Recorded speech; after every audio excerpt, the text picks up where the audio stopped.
Looking at our world from a theological perspective. This is the Theology Central Podcast, making theology central. Good morning, everyone. It is Monday, January the 24th, 2022. It is currently 11:29 a.m. Central Time, and here I sit once again in the empty sanctuary of Victory Baptist Church right here in Ovalo, Texas. And once again, it's my privilege, it's my honor to be able to say, welcome to another week of Bible study. Yes, another week of Bible study as we do another Bible study exercise, and we invite you to participate. I ask of you, beg of you, plead with you, invite other people to participate. Remember the Bible study exercise? We take one passage of Scripture. We spend an entire week looking at it. We also have memory verses for you to memorize using the Bible Memory app. We also have Bible study curriculum that is available to you. And then obviously all of the podcast episodes are also available to you. All of that, the Bible Memory app, the curriculum, all of these episodes, everything is free to you. Nothing is put behind a paywall. Everything is free to you. So please take advantage of it. Invite others to be a part of it if you know people who want to really dig into the Scriptures and engage in meaningful Bible study. So it's another week. I'm excited. I'm a little bit more excited. I'm going to be honest with you, okay? Remember, Bible study, one of the most important things required in Bible study is just being very open and honest, not only with the text, with yourself, being very transparent, right? Bible study is spending a lot of time, not only with God's Word, but it's spending a lot of time just being open and honest with yourself about what's going on with you spiritually. I mean, there's a lot that takes place within Bible study. But let me remind you, when I started yesterday, when I did our introduction to this week's Bible study exercise, I really didn't know what to say, didn't really know, okay, how am I going to approach this? And I don't know if I have a good plan yet finalized. I'm still, everything, this is, remember, the Bible study exercises I like to do them in a sense in real time, right? I don't like this all planned out and polished and edited like it's a performance. I like this to be real. So, you know, when we do these Bible study exercises, I'm not just trying to get you to study. I'm involved in the exact same study. I'm right there with you. So I'm sitting here in an empty church, and I'm sitting here thinking, okay, what am I going to do with the text? What am I going to do with the text? What am I going to do with this subject? How am I going to approach it? And all of a sudden I realize, okay, at least I have an idea for today. Right? I don't know about tomorrow, but I have an idea today. So let me just remind you, this week we are studying Genesis chapter 39, verses 1 through 12, but we are really looking at the topic of temptation.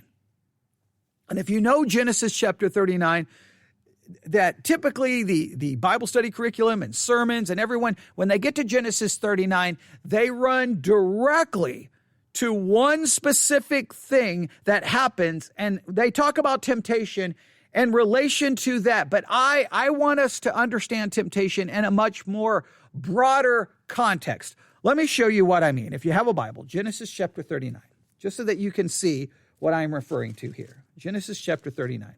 We talked about this a little bit yesterday, but I'll reinforce this. All right, Genesis chapter 39, verse 1.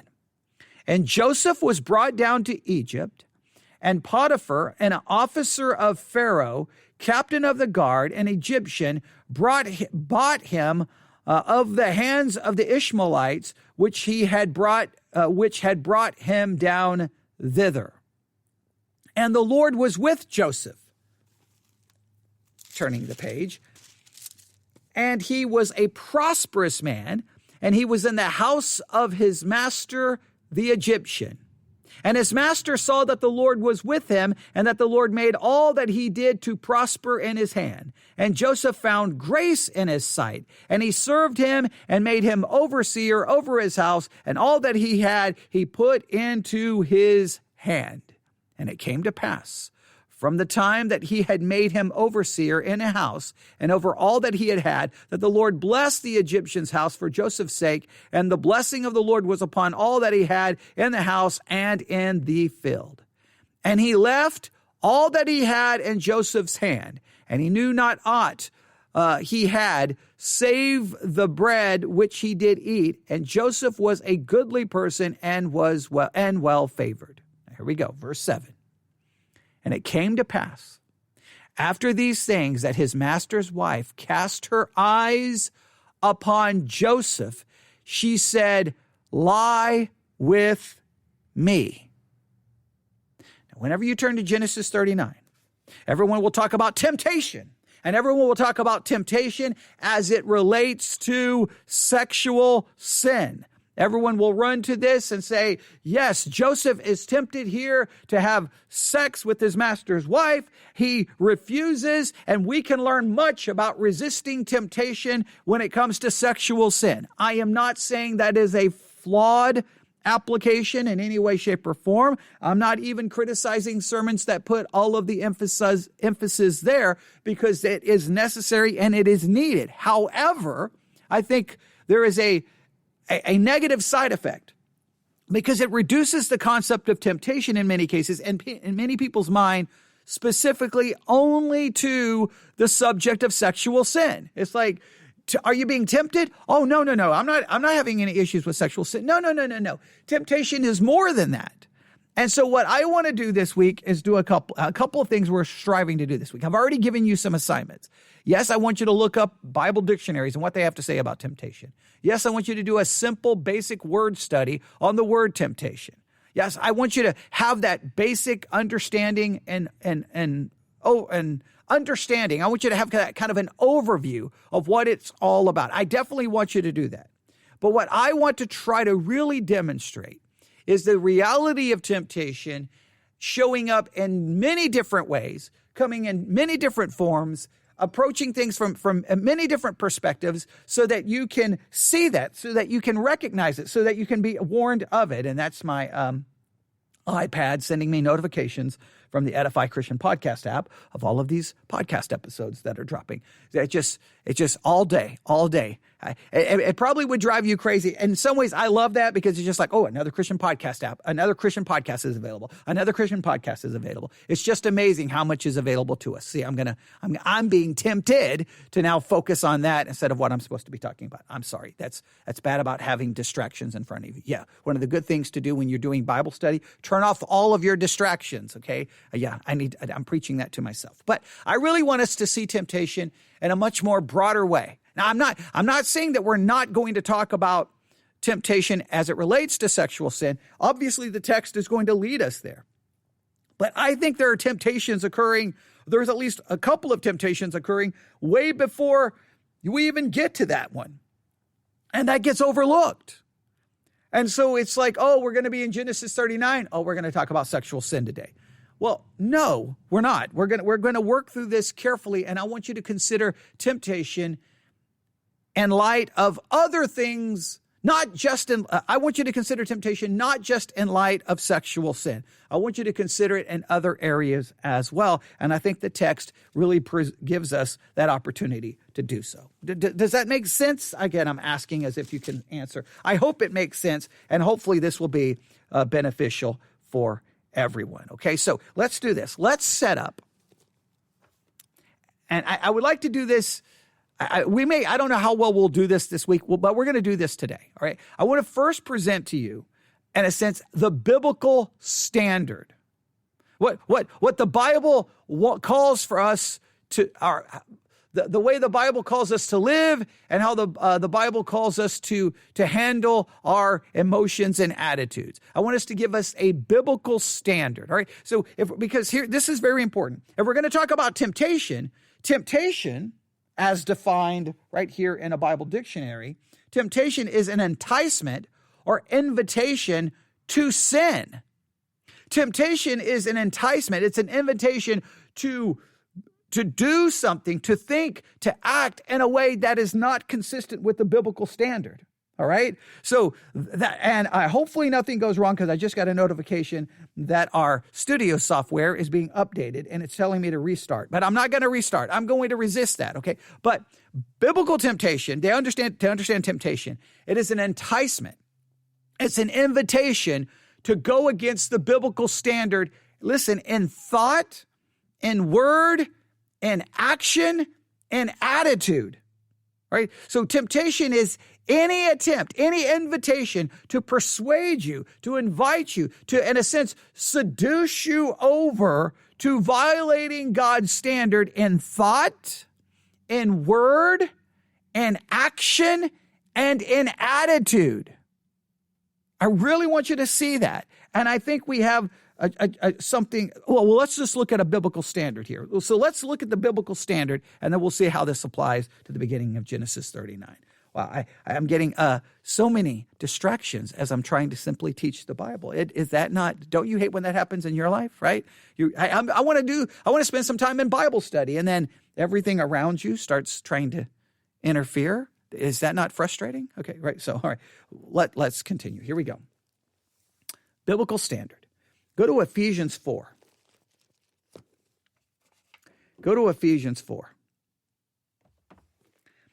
And I know this is going to be like a little bit of a different approach, but that's okay. Ephesians 4.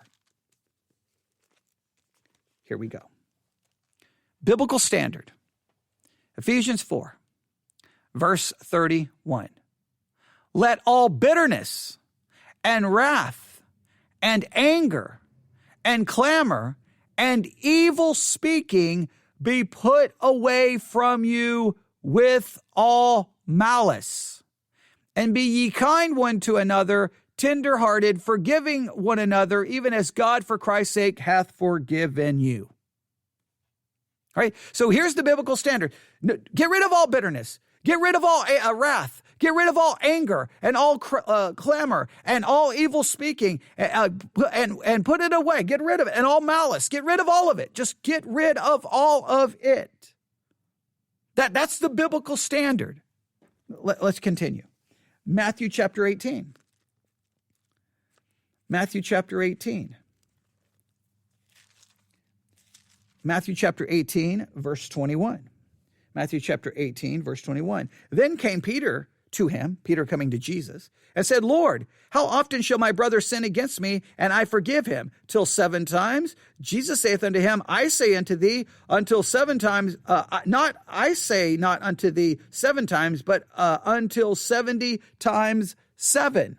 The biblical standard is forgive and keep forgiving over and over and over and over and over and over and over and over and over and over and over and over again. That's the biblical standard. Don't just forgive once. Don't just forgive twice. Continue to forgive. Have an attitude of continual forgiveness for the people who sin against you. That is the biblical standard. Put away malice, put away anger, put away wrath, put away contention, put away all of that. Forgive others. This is the biblical standard. Let's continue. Hebrews chapter 12. I keep moving away from the microphone. I apologize. Hebrews chapter 12, verse 15, because I'm looking down at my journal where I have all of the references written down. Hebrews chapter 12, verse 15. Here, let's go back to verse 14. Hebrews 12, 14. Follow peace with all men, and holiness, without which no man shall see the Lord. Try to be at peace with all men. Looking diligently, lest any man fall of the grace of God, lest any root of bitterness spring up, trouble you, and thereby many be defiled. The biblical standard is do not allow bitterness to enter and take over your life. So get rid of wrath, anger, malice, contention, live peaceably with people. Get rid of bitterness. Forgive others. This is the biblical standard. Colossians 3:8. Go to Colossians 3:8. We could look up all kinds of passages saying basically very similar things, but you're getting the idea, I think. Colossians chapter 3, verse 8. Colossians 3:8. But now ye also put off all of these: anger, wrath, malice, blasphemy, filthy communication out of your mouth. Lie not one to another, seeing that you have put off the old man with his deeds. So you're getting rid of anger, wrath, malice. You're avoiding all of those things. That's the biblical standard. That is how you're to live your life. You are to continually walk in your life with an attitude of forgiveness, of peace, of love, no wrath, no anger, no bitterness. All of that is just gone from your life. You are forgiving. They sin against you, boom, you forgive. They sin against you, you forgive. That is the way you are to live your Christian life. That is what you're called to do. But we all know, I know, you know, that we find ourselves in situations continually where we are enticed, we are tempted to go against that biblical standard in our thoughts, and our words, and our actions, and in our attitudes. We all know that in Genesis 39, way before Joseph faces the temptation of a man's wife saying, hey, come with me. Let's have physical relations. Way before that occurs, way before that happens, I think there was another situation that can give us a lot of insight into, well, that temptation goes beyond just physical relations. Right? I think you know what I'm referring to. Go to Genesis 39 and you'll see. Genesis 39.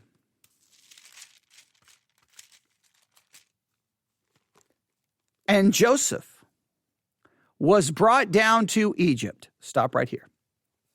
Now, if we go back to Genesis 37, we know exactly what happened. Joseph was the favorite son. He had a coat of many colors. He had dreams.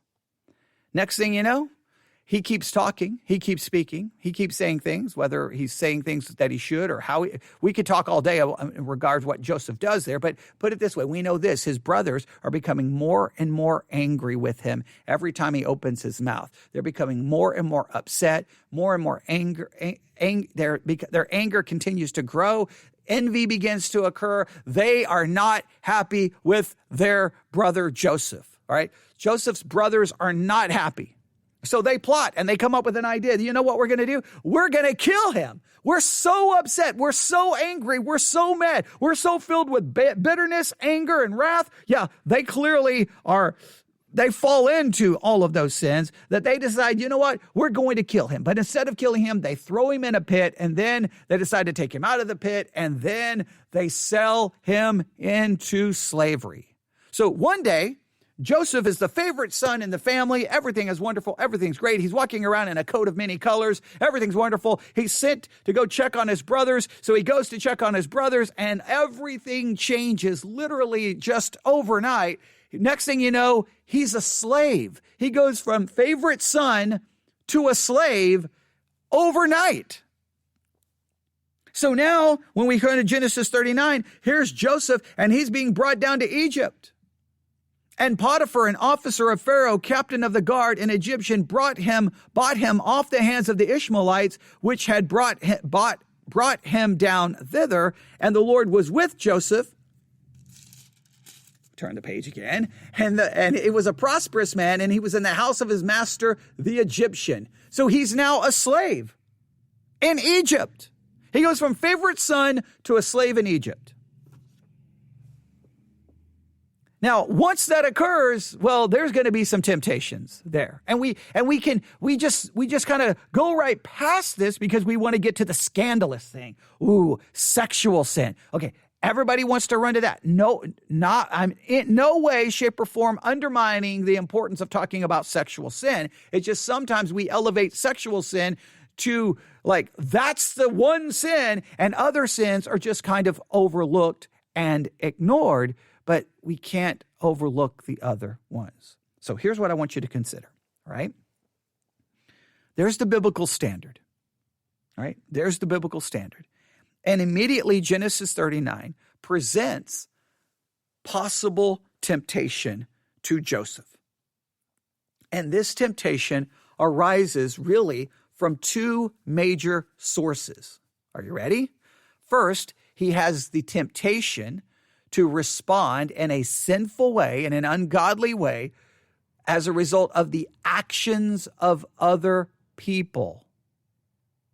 On any given day, you will face and experience the actions of other people. And every action that is brought to you by other people, every action can be a source of temptation if their action entices you or tries to push you to react in a way that does not meet God's biblical standards in thought, word, action, or attitude. Every day you're confronted with someone's actions, someone's actions, someone's words. In other words, you have to deal with people every single day. Sometimes it's in your own house. You wake up, you're doing something, your spouse walks in the room, whether it's the husband or whether it's the wife, they say something, maybe they say something in a mean way, they say something in an unkind way, maybe they just act like a jerk, and at that very moment, temptation has been presented to you. How are you going to respond? Oh, you're going to talk to me that way? So instead of responding with a soft answer, which turns away wrath, you respond anger. You respond hatefully. You respond critically. You're immediately, you're in the kitchen, you're trying to get ready for the day, and then your kids are doing who knows what kind of craziness, and you immediately want to respond with anger. Stop it!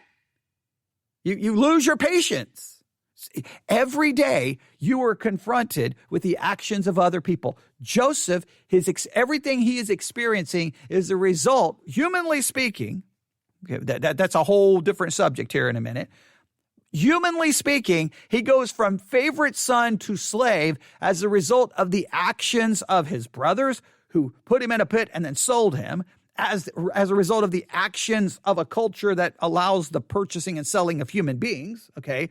He is in Egypt because that person purchased him. Everything happening to Joseph is a result of the actions of other people. And immediately you are tempted to respond in way, especially if you don't like the actions, there is a temptation to respond with bitterness, with wrath, with anger, maybe to seek vengeance, maybe to get revenge, to get payback. He is tempted immediately here to respond in an ungodly way. I mean, what would you be doing? I mean, look, we sometimes sanitize these stories in such a way that we destroy them. Well, I don't know how about you. Say, I went from favorite son and now I'm a slave. Well, I don't know how about you. I would be filled with a lot of anger, a lot of wrath, a lot of bitterness. And I don't know if I would really give a care about doing, who cares if I please this new slave, my slave owner? Who cares? I think I would have been more like, I'm just looking for a way to escape. I'm looking a way to get back to my brother. I'm a way to get back to my father, because when my father finds out what my brothers did to me, they're going to get punished. They're going to get there. I would have been like, I don't think I would have been concerned like, well, how good of a job am I doing here? I wouldn't have been. There's a temptation there. There is a temptation there that everyone goes to the sexual sin, but what about this one? What about this one? This is a serious, powerful one that we experience every day. No, you may not experience someone selling you into slavery, throwing you into a pit, wanting to kill you, but you will experience the unpleasant attitudes and actions of other people. Maybe you will experience really severe, really bad actions of other people, really horrible ones, maybe in a tragic way. Or it may be things that are much smaller, but how do you respond? You're going to be tempted. There's a source of temptation. Think of it. And I know this is, you may not think of it this way, but I want you to consider this. Every interaction with anyone and everyone, friend, family, neighbor, stranger, coworker, boss, doesn't matter. Every interaction with people is a temptation that can entice you to respond in thought, word, action, or attitude in a way that is not consistent with the biblical standard, where you're supposed to love, you're supposed to forgive, you're not supposed to have wrath and anger. None of that is supposed to be true, but every interaction is a possible source of temptation. He's had to deal with all of these people. Now, how is he going to respond? right? So the first temptation really in Genesis 39 is the temptation of these people's actions towards Joseph. How is he going to respond to them? There's a second source of temptation here. He goes from the favorite son in Genesis 37, and now he's been brought down to Egypt. From there, he's been bought by a slave master from Egypt. The Egyptian has bought him from the Ishmaelites. He's now brought into Egypt, and now he's in the house of his master, the Egyptian.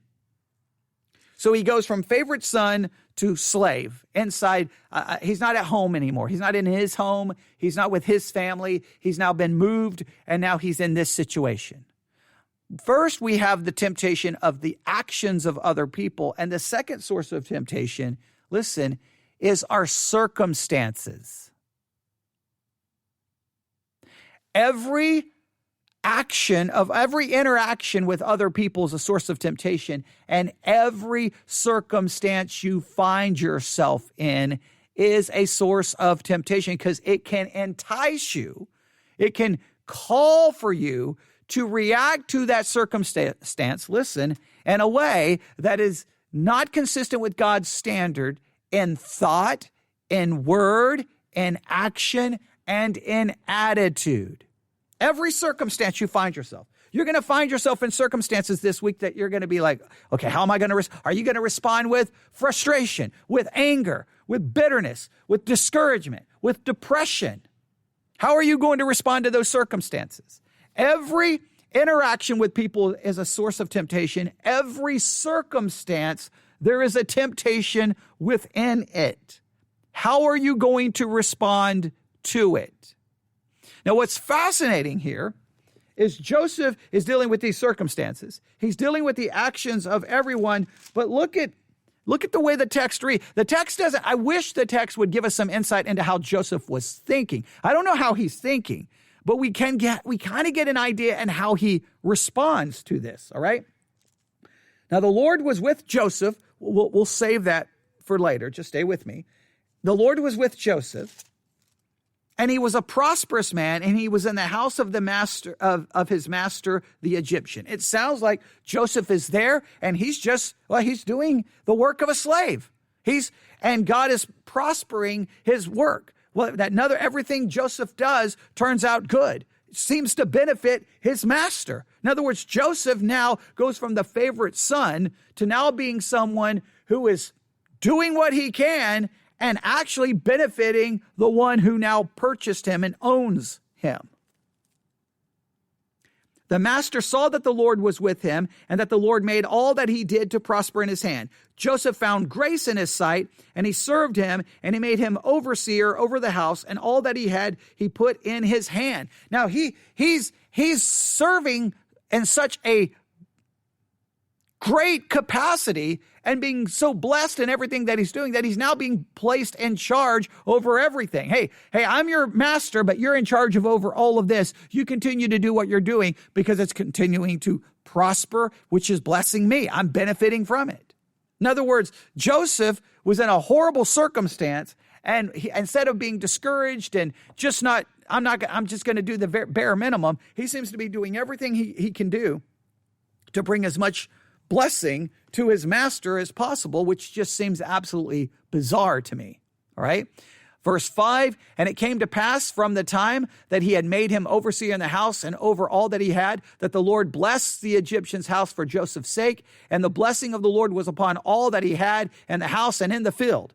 Joseph is just like, because of Joseph, the slave owner is just getting blessed and blessed and blessed and blessed, and it's wonderful. It's wonderful. And Joseph is the reason for it. In other words, Joseph is not allowing how other people treated him. He's not allowing how his current circumstances to be, now he's just going to walk around bitter, hateful, angry, discouraged, depressed. I'm not going to do anything and just be basically a source of trouble. No. He doesn't approach it in any way. He doesn't approach it that way in any way, shape, or form, which should convict us all. And then the master, he leaves all that he had in Joseph's hands, and he knew not aught he had, save the bread which he did eat. In other words, he gives Joseph so much control that he doesn't even know anymore what he has or doesn't have. He's like, Joseph's going to take care of it all. In other words, Joseph earns complete trust. Here, take it. You have everything. I just make sure I got my daily bread, and you're in charge of everything else. That's how much Joseph was blessed, but it just shows his attitude in it. He's not moping around, complaining, grumbling, frustrated, angry. Now, I don't know what was going on in his mind, but at least in his outward actions, he just seems to be like, hey, this guy's great. This guy's awesome. You're in charge of everything. And Joseph was a goodly person and well-favored. Clearly, he doesn't seem to be grumbling and just, no, he seems to be like, he's well-favored. Everybody seems to like Joseph. Joseph is amazing. Joseph is great. Hey, Joseph is awesome. Now, Joseph is not at home. Joseph is in a bad situation, but he's living out his life, serving God and glorifying God in the midst of it. In other words, Joseph resisted the temptation to respond to the actions of others and to the circumstances in a way that would make him bitter, hateful, unforgiving. He seems to have just moved on completely, which is absolutely amazing. I want you to see every circumstance, every interaction, there's a temptation just sitting there waiting. You go to work, your boss comes in, just maybe ticked off, says something to you, and you start getting mad, and I'm sick of this place, and I'm tired of these people. And all of a sudden it just starts building up. And maybe when you go home for the day after work, you start venting, you start ranting about everything, and you're mad about this and mad about that. You've allowed that circumstance now, you've allowed that interaction to now become a source of now you are filled with bitterness and wrath and anger and frustration and discouragement. It became a source of temptation to you. I want to state it again. Every interaction with people and every circumstance, there is temptation. It can be a good interaction. There could be a source of temptation there. It could be a good situation. There could be a source of temptation there. Every interaction, every circumstance. Every interaction, every circumstance. I want you to just think right now of recent interactions that proved to be a source of temptation, and you ended up responding to that interaction in an ungodly, sinful way. I want you to identify who was the interaction with, what happened, and what did you do? And then write down the Bible verse that would show you that your reaction to that interaction was ungodly. Then I want you to think of a recent circumstance. Now, it could be it could be a good interaction, but you responded in a way that turned it out to be sinful, right? I've given you some biblical standards. We could look at, you got to think of the biblical standard which you possibly violated. But what circumstance? What circumstance did you find yourself? Interactions, circumstances. That's your entire life. Think of it. That's every day. Interactions, and you're involved in some kind of circumstances happening. Something is happening. Something is going on. How do you respond to them? How do you respond to them? So, here's what we have. We have the biblical standard, and we have the temptation provided to Joseph through the actions of other people and circumstances. He could have responded with anger and bitterness towards his brothers. He could have responded anger and bitterness towards God. I want you to think of that. And he could have responded with anger and bitterness with this situation. He could have responded with being angry and bitter and unforgiving towards his brothers. He could have responded in being angry and bitter towards his situation. He could have responded and been angry and bitter and upset with the one who bought him as a slave, with his master. And he could have been very frustrated and upset with God. You see that there was the temptation is all over. Not only did the interactions and the circumstances be a source of temptation, he could have then expressed his sin towards towards his brothers, towards his master, towards a situation, or towards God. We listen, if you don't think you're ever tempted to get frustrated and upset with God, then I'm sorry. You are either living in denial or you've never had a bad situation. But you can go through some situations and you're like, God, why? Why is this happening to me? Why are you doing this? They're a source of temptation. Now, Joseph doesn't seem to fall into any of that. He seems to rise above it. And I'm just going to throw out some possible ways in which these kinds of situations, these kinds of issues can be resisted biblically. Obviously, whenever people's actions against us are hurtful, painful, hateful, just absolutely not acceptable, whenever people react against us, the one thing we are called to do, and we've already looked at it, we are called to respond with forgiveness. We are to respond with an attitude, not of forgiveness once, but a constant attitude of forgiveness over and over and over and over and over. We are called to respond. Like the only way, look, if you don't respond with forgiveness, you will find yourself in possession of anger, wrath, and bitterness. It's that simple. If you do not respond to the interactions of other people with forgiveness, you're going to find yourself filled with bitterness and anger and wrath, because people will constantly do things to you that you don't like and make you angry and make you upset. You've got to respond with a constant forgiveness, not just once, not just twice, over. Lord, how many times do I forgive? 7 times 7? No, far more than that. You just keep forgiving. You just keep forgiving over and over and over and over. And the more you forgive, then you will avoid bitterness, wrath, anger, malice. That's the protection from anger, wrath, and all of those other negative attitudes is forgiveness. That's the protection. That's the biblical way. Now, we don't have anything here with Joseph saying, oh, I've completely forgiven you. We don't have anything with Joseph saying that, but I'm saying his actions demonstrate that he's not being filled with these other things. And the only way for you to avoid being filled with those other things is through forgiveness. And we see how he handles his brothers when you get to the end. All right? You can read the end of the book and see how it all plays out. Forgiveness. Second way that you can avoid. Now remember, you've got to resist the temptation in regards to how you respond to the interaction with other people, and you've also got to consider how you respond to the circumstances. Now, Joseph's response to the circumstance is, to me, absolutely just, the more I keep reading Genesis 39, in fact, I think the more I read it this week, the more this is just going to jump out at me. He doesn't seem to do anything to change the circumstance. He doesn't okay, I'm going to try to escape. I'm going to try to do this. I'm going to say, hey, my brother sold me. This is not right. Can you send a messenger to my father? He'll pay you money. And he does. There's nothing in the narrative of Joseph doing anything to get out of the situation. I'm not saying that he didn't, because we don't know, but that's speculation. From the text, he doesn't do anything. Why not? It's almost as if he sees God in the situation. This is very important.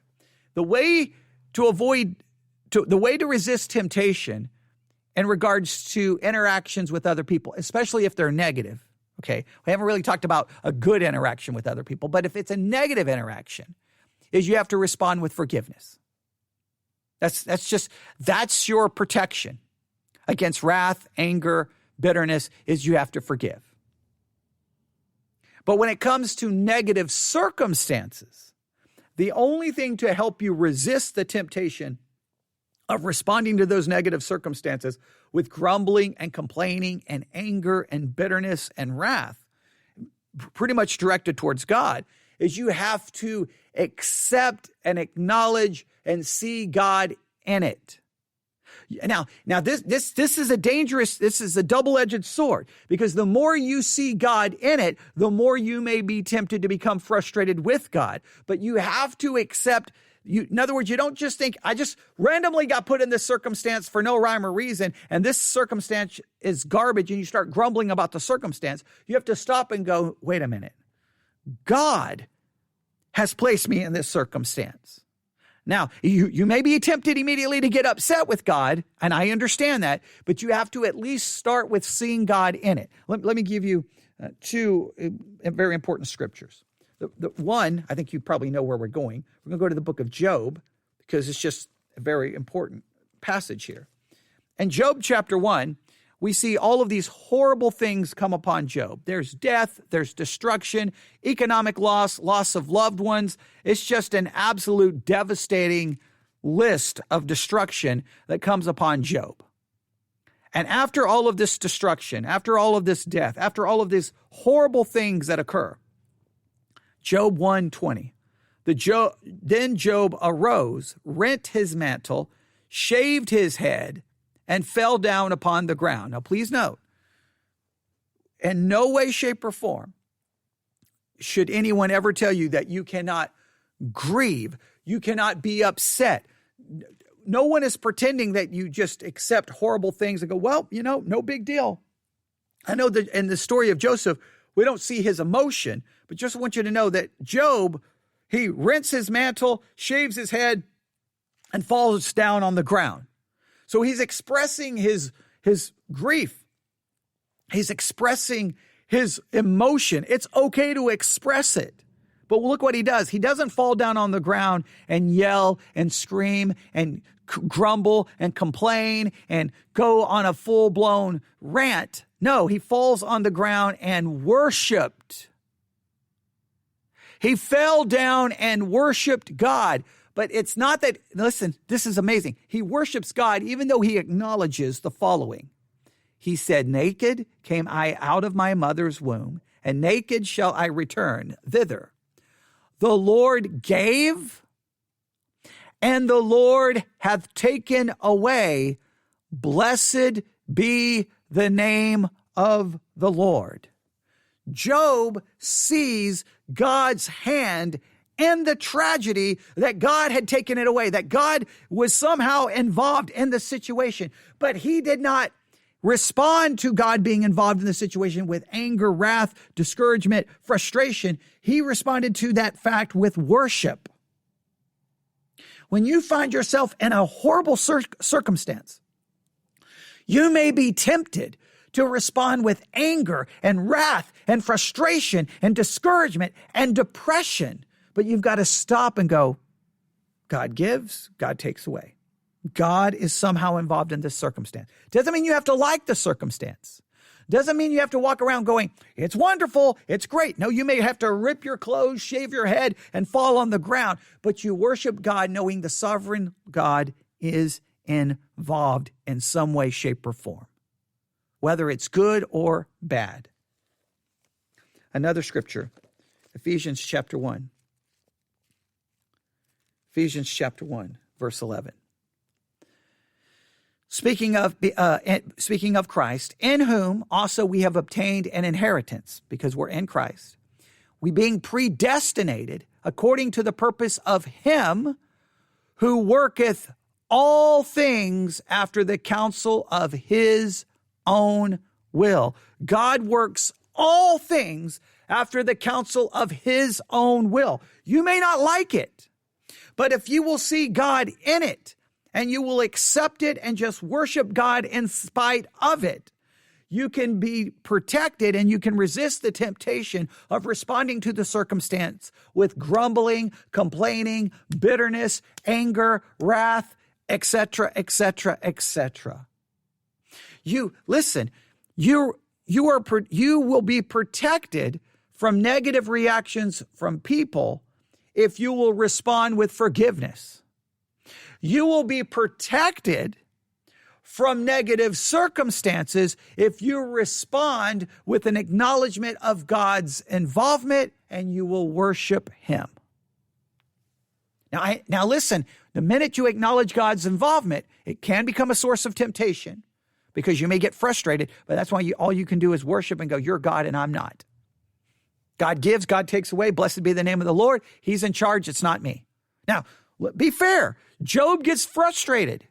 Job gets very, very, very upset as you work through the book. And by the time he gets to the end, he's got questions for God. But he still humbles himself and finally accepts God is God and I'm not.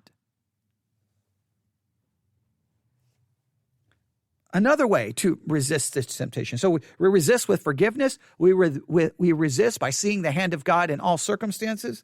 And then, this one is convicting. Philippians 4, verse 10. But I rejoice in the Lord greatly that now at the last your care of me hath flourished again, wherein you were also careful, but you lacked opportunity. Not that I speak in respect of want, for I have learned in whatsoever state I am, therewith to be content. I know both how to be abased, I know how to abound. Everywhere and in all things, I'm instructed both to be full and to be hungry, both to abound and to suffer need. I can do all things through Christ, which strengtheneth me. Doing all things through Christ there is referring to being content in all situations. We have to respond to our circumstances with contentment. So how do we resist the temptations presented to us in Genesis 39? We respond with forgiveness. Hey, Joseph, your brother's garbage, what they did to you. Hey, you've just been purchased as a piece of property by a slave owner. That's not good. It just seems like he just lets it all go. Forgiveness. And then by the time he gets to the end, we get to the end of the book, he responds to his brother with love, compassion, and he provides for them. He cares for them. He doesn't seek revenge. That's amazing. That's forgiveness. If he would not have been responding with forgiveness, by the time you get to the end of Genesis, he would not respond with forgiveness. He would respond with bitterness and anger and vengeance. That forgiveness has been present, obviously, from Genesis 39 all the way through, in some way, shape, or form. You got to respond to the negative interactions with people with forgiveness. Next, you have to see God in all circumstances and worship him. You got to see God as sovereign in all circumstances. Listen, this is so important.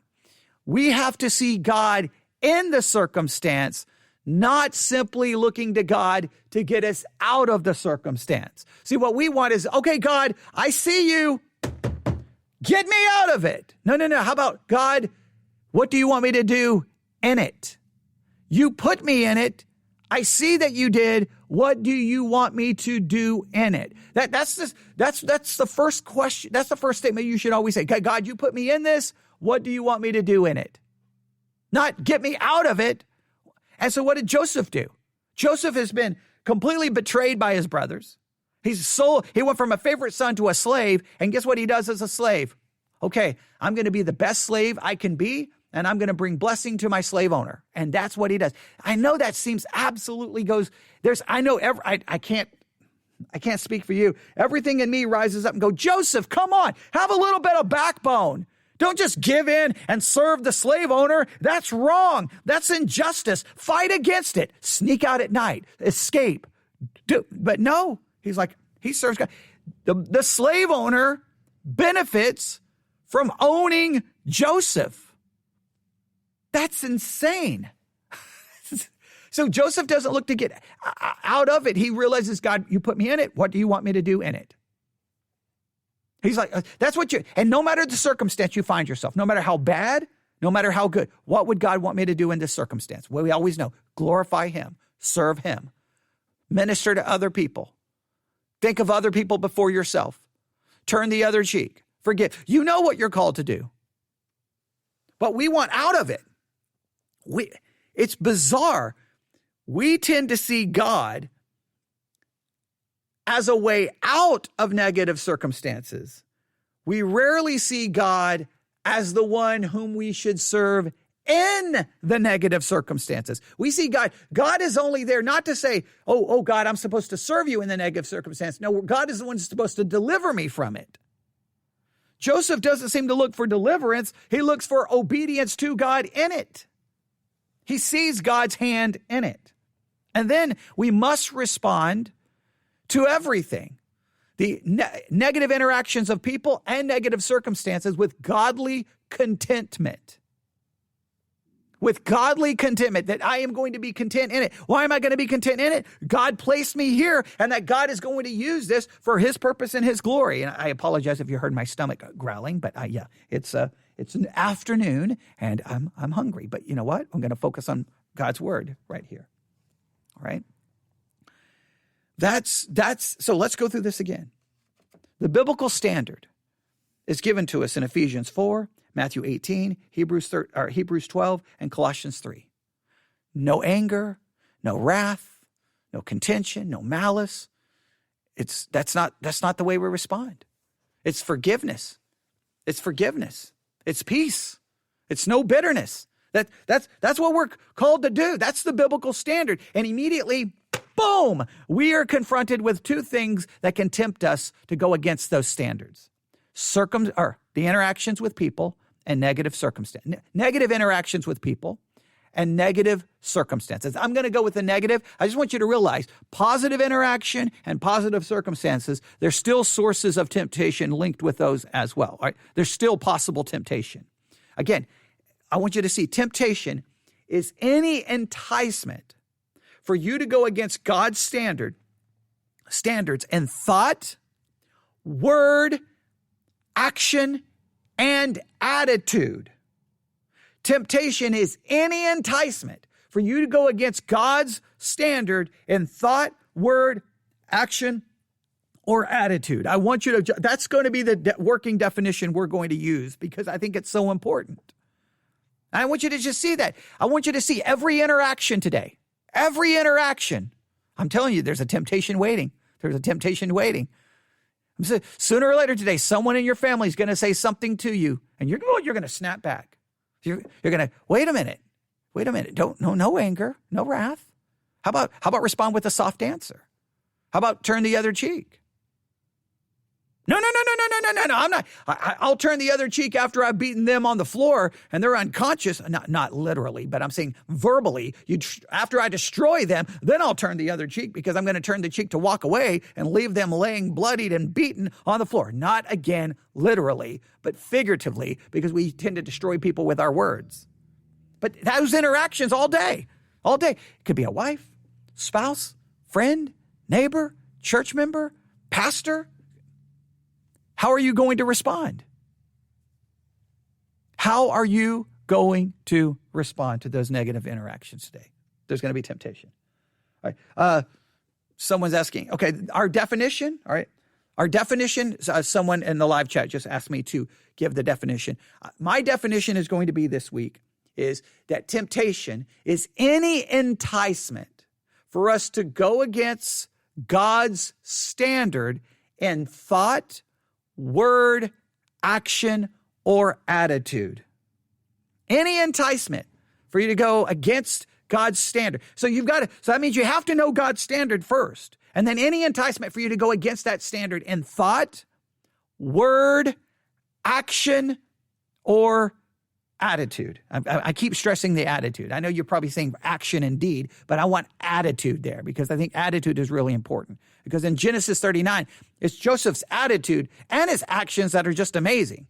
I'd be sitting around like, my slave owner, if my brothers did that to me and I was a slave, that slave owner would be like, this slave is garbage. He's not worth the money I paid for him. We're going to beat him and we're going to kill him or we're going to send him back. Because I would just be like, I'd be horrible to be around. I wouldn't be worried about blessing my slave owner. I'd be like, I want to get back at my brothers. And why did you buy me, you piece of garbage? That's what I would be doing. So temptation is any enticement to go against God's standard in thought, how we think, words, what we say, actions, what we do, and attitudes, how we feel. And Genesis 39, I know everybody wants to get to the sexual sin. I know. Listen, I know. Hey, there's his wife, and she's telling, hey, Joseph, come with me. Come on, let's go to the bedroom. Everybody's like, ooh, scandalous. I understand that. I understand that that's the thing that will get all of the attention and get all of the downloads, right? If I do a sermon series on temptation for sexual sin, I'll get far more downloads than if I talk about the temptation of, I don't know, interactions with people and negative circumstances. People like, okay, well, that doesn't sound very exciting. How about the sexual sin? Now, I understand. We'll get to that. But Genesis 39 starts with Joseph's actions here towards his slave owner, and it's just absolutely baffling to me. So let me end with this, all right? And I apologize for all the distractions that happened in the live episode. I've been so worried because I'll just describe the scene. Here to my left is my laptop. All of a sudden, this gray bar popped up across a good portion of the screen, and it says, a new update is available. Please restart to get the latest version. Well, I'm glad they're doing an update. But then there's a big button here that says restart, and I'm like, I was waiting for a clock to show up going to restart in 10 seconds, going to restart in 3 minutes. I was so worried that this whole episode was going to get destroyed, which makes me mad because I think we're talking about some very, very, very, very, very, very, very, very important stuff, and I'm sitting there worried about it's going to be all messed up, which probably negatively impacted the teaching, but hopefully the teaching was still valuable in spite of it. So that just drives me crazy when that is going on. But so let's do this again. Today, I want you to think about the last negative interaction you had with someone and how you responded. I know I said negative or positive. Just let's focus on the negative for today. I want you to think of the last negative interaction you had. Could be a family member, a kid, anybody. How did you respond? How did you respond to that temptation? Come on, you can be honest. Did you smart off? Did you talk back? Were you rude, condescending, sarcastic, hateful? Did you go for the throat, verbally speaking? Did you seek to destroy them?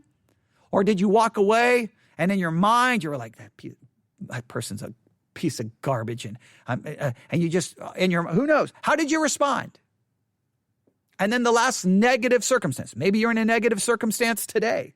How did you respond to that negative circumstance? Remember, the way to respond to this kind of temptation is you respond to negative interaction with forgiveness. You forgive and you forgive and you forgive and you forgive. Now, I'm not saying if they commit a crime against you, you don't go to the police. Now, I'm not saying you, obviously, if crime is occurring, I'm saying that in normal interactions, we respond with forgiveness. If you don't respond with forgiveness, you'll be in full possession of bitterness, anger, wrath, and you're going to destroy yourself. All right? Next, you've got to see God in your circumstance. Now, I know that that's dangerous because it can make you bitter, but you've just got to respond. You see, God, you're in it. I'm going to worship you, and this is most important. You seek to serve God in it. You don't seek God to remove you from it. That's hard to do. You're like, get me out of this situation. There are plenty of days. I could take you to Dyess Air Force Base to the 7th Medical Group, where I spent a good portion of my adult life in that hospital. And I could point to places where there were days I was literally just like, I hate this. I hate this. I want out of this. I can't stand this. I'm going to do something to get myself kicked out. I'm tired of the military. I'm sick of it. I'm tired of these people. And I didn't respond in godly ways. I wanted out of it. Now, in some cases, I was able to correct my path and handle myself in a godly way and try to fix it. Obviously, I made millions of mistakes in my life. There's been plenty of times, even in the ministry, there's times like, forget it. I'm tired of the ministry. I'm sick of people. I'm sick of Christians. I'm sick of the church. I'm sick of everything. I know, don't sit there and go, oh, because you've probably responded to circumstances the same way. I got to see, God, I'm in it. This is where you put me. Now, what can I do in it? All I can do is focus on serving God. I can't focus on fixing everything else. Joseph doesn't seem worried about fixing his circumstance. He seems to be worried about serving God. What are you more concerned about? Fixing your circumstance or glorifying God? I don't know about you. I always want my circumstance fixed, right? You know what I'm worried about more right now? I'm more worried about the fact that I'm starving to death and my stomach is about to crawl out of my body and I need food. But see, what I should be more worried about is, well, glorifying God in whatever I do. That's a small thing, but you see it. And then contentment. We have to gain godly contentment. The only way you gain godly contentment is you seek that you accept God's sovereignty in it. There you have it. There's Genesis 39. Now that brings us to, let's go back to Genesis 39 really quick. That gets us down to verse 7. And then we know what happens in verse 7. And it came to pass after these things, so after Joseph has been doing everything wonderful, all of these blessings, he's put in charge of everything. Joseph is the man. Everyone loves him. Joseph is great.